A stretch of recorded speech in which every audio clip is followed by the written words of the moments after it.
kompetensi mahasiswa mampu melakukan uji aktivitas antibakteri pada sampel ekstrak herbal. Kemudian kompetensi dasar mahasiswa mengetahui dan mampu melakukan uji aktivitas antibakteri pada ekstrak dalam bahan herbal. Kemudian tujuannya untuk mengetahui aktivitas daya hambat antibakteri ekstrak herbal terhadap bakteri Staphylococcus aureus. Jadi biasanya kita menggunakan dua bakteri ya, Staphylococcus aureus atau E. coli.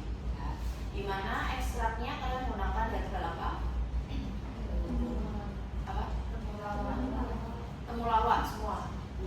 Ya, oke. Berarti yang di sini ekstrak herbalnya bukan jambu atau daun kelor, tapi sampel herbal yang sudah kalian buat, yaitu temulawak. Oke. Nah, biasanya senyawa herbal itu dia mengandung metabolit sekunder yang terdiri dari tanin, polifenolat, flavonoid, monoterpenoid, sesquiterpen, alkaloid, guanon, dan saponin.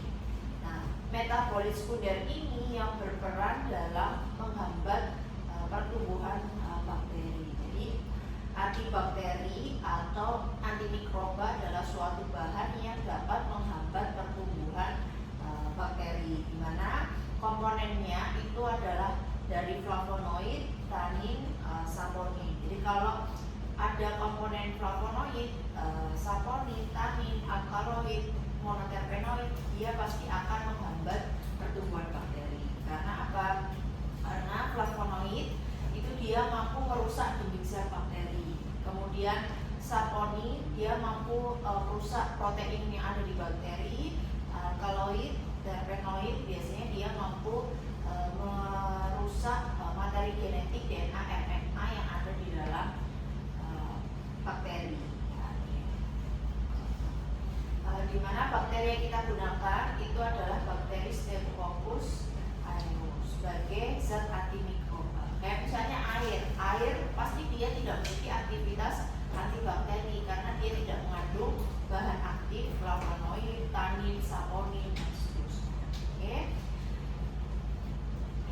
Bakteri yang kita gunakan itu adalah bakteri Staphylococcus aureus yang termasuk gram positif yang biasanya digunakan untuk menginfeksi manusia. Sedangkan bakteri E. coli merupakan bakteri gram negatif yang berpotensi menghasilkan efek toksik. Kita gunakan Staphylococcus aureus yang dia menyebabkan adanya gangguan pernafasan ataupun infeksi pada kulit. Ya.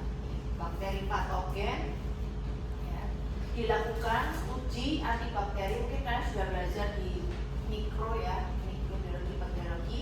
Ada dua metode difusi dan metode dilusi. Ya, jadi kalau difusi ini nanti semi kuantitatif. Jadi untuk menghitung zona hambat. Sedangkan dilusi ini kuantitatif. Nah, ya. Dimana zona hambat dihitung dengan dinyatakan nilai positif atau negatif. Positif apabila terbentuk, negatif apabila tidak terbentuk. Kemudian dihitung dengan menggunakan alat apa? Zona hambat.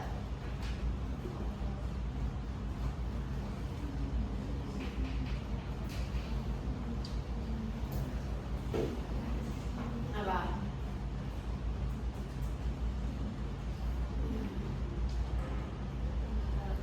Penggaris. Enggak penggaris.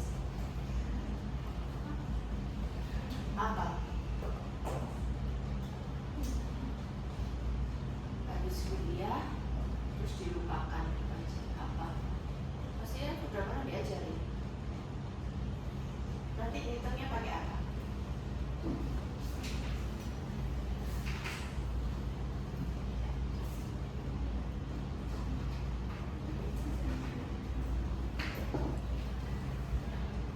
Oke, jadi untuk menghitung zona hambat dilakukan dengan menggunakan jangka sorong. Ya.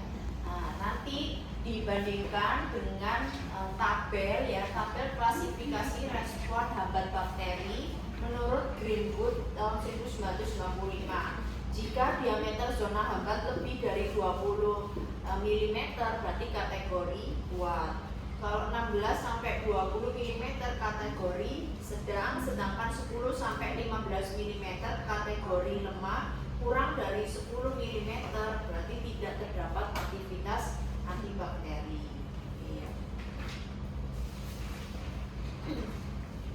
Ya, jadi secara teori ada metode yang digunakan untuk uji antibakteri. Pertama, difusi cakram dan metode dilusi. Nanti akan dipelajari di teori atau mungkin kalian sudah dapat yang cair, kemudian padat dan seterusnya. Prinsipnya kalau difusi itu adalah pengujian antibakteri dengan menggunakan cakram ke media agar. Sedangkan dilusi itu dilakukan pengenceran bertingkat dalam senyawa pada media cair atau padat. Kalau tujuannya difusi cakram itu untuk mengetahui ada atau tidaknya aktivitas antibakteri.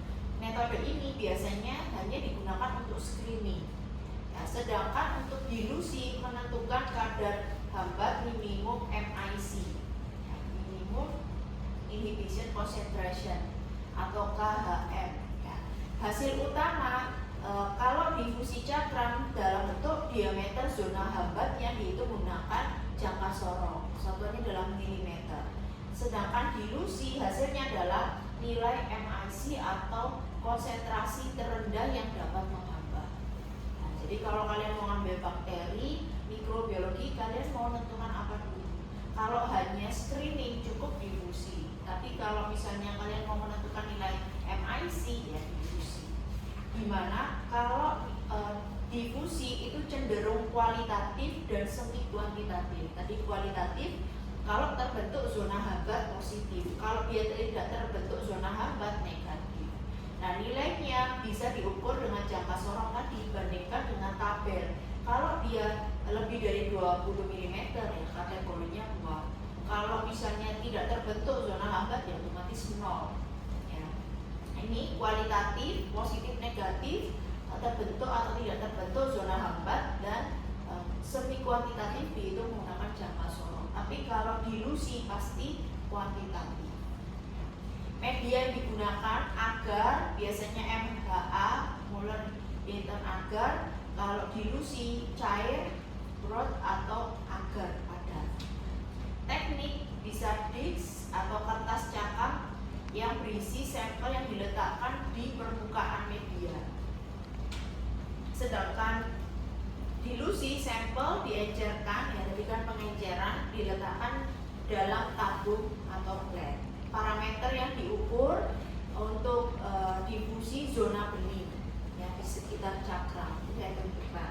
Sedangkan untuk yang dilusi kekeruhan media, apakah ada atau tidaknya pertumbuhan bakteri tersebut. Kemudian kelebihan kalau difusi mudah, cepat, biaya murah, maka dia dilakukan replikasi atau pengulangan. Untuk praktikum kita hanya melakukan 1 kali karena mungkin keterbatasan waktu. Tapi kalau penelitian biasa dilakukan replikasi, 2 atau 3 kali pengulangan. Kalau dilusi lebih akurat, bisa menentukan MIC, MV, UJ. Kekurangannya tidak menentukan MIC dipengaruhi oleh difusi suatu senyawa. Kontak tidak muncul bakteri, ya udah, berarti tidak bisa dihitung zona hambat. Atau mungkin terlalu lama inkubasi sehingga zona hambatnya terbentuk semakin besar, ya sudah, berarti akan mempengaruhi hasil. Ya. Kemudian kalau dilusi lebih rumit, butuh ketelitian tinggi. Kalau misalnya difusi nggak bisa mengerjakan, ya dilusi otomatis akan kesulitan.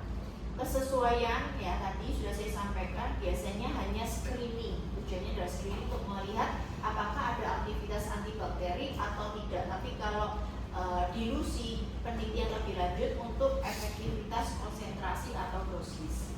Contoh difusi zona hambat, misalnya terbentuk 15, berarti kategori zona hambat misalnya terbentuk 25, ya berarti kategori 2. Kemudian MIC dia dalam bentuk angka. Ini untuk yang perbedaan antara metode difusi dan dilusi. Nanti prosedurnya semua alat dan bahan yang digunakan disterilkan kecuali bakteri. Karena kalau bakteri kalian sterilkan ya mati. Ya, jadi prosedurnya pertama adalah persiapan bakteri, ya, jadi gunakan standar McFarland. Persiapan medianya adalah MHA, Muller Hinton agar, inokulasi bakteri 1 kali 24 jam, swab bakteri ke dalam media, aplikasi cakram, tepatkan big sample dan kontrol, kemudian inkubasi 37 derajat Celcius selama 24 jam, dan pengamatan, kemudian interpretasi. Oke. Nah, untuk persiapan bakteri, tadi bakteri yang kita gunakan adalah S. aureus. Maka ambil koloni bakteri, suspensi dalam aquades, kemudian keruhkan dengan standar McFarland 0,5 mili sesuai yang ada di dalam prosedur. Kemudian persiapan media, ya, tuangkan media MHA ke dalam cawan Petri dan biarkan memadat. Nah, seperti biasa. Oke, buat media MHA, kemudian dituangkan ke dalam cawan Petri, biarkan memadat. Ya, nanti semua bahan ada di lab mikro kalau memang diperlukan. Kemudian untuk inokulasi bakteri, ya, swab bakteri secara merata ke dalam permukaan MHA dan diamkan kurang lebih 5 menit. Bisa nge-swabnya? Ya, oke. Kemudian persiapan sampel dan kontrol. Jadi sampel yang digunakan ekstra kalian encerkan 20, 40, 60, 80%. Jadi sesuai yang di prosedur, kalau 20 diambil 1 mili diencerkan aquades. Kemudian 40 diambil 2 mili diencerkan aquades, 60 diambil 6 mili diencerkan, 80 diambil 4 mili sesuai prosedur yang ada di ini, prosedur pembuatan sampel ada di sini, ya. Nih, 20 diambil 1 mili, kemudian ditambahkan aquades 4 mili. 40 diambil 2 mili, kemudian ditambahkan aquades. Kemudian 60 diambil 3 mili, ditambahkan aquades, dan 80 diambil 4 mili, ditambahkan aquades 1 mili. Oke, kalau sudah sampelnya, nanti kontrol yang digunakan, kontrol positif itu sebagai pembanding, yaitu antibiotik amoxicillin. Kontrol negatif itu adalah aquades, ya.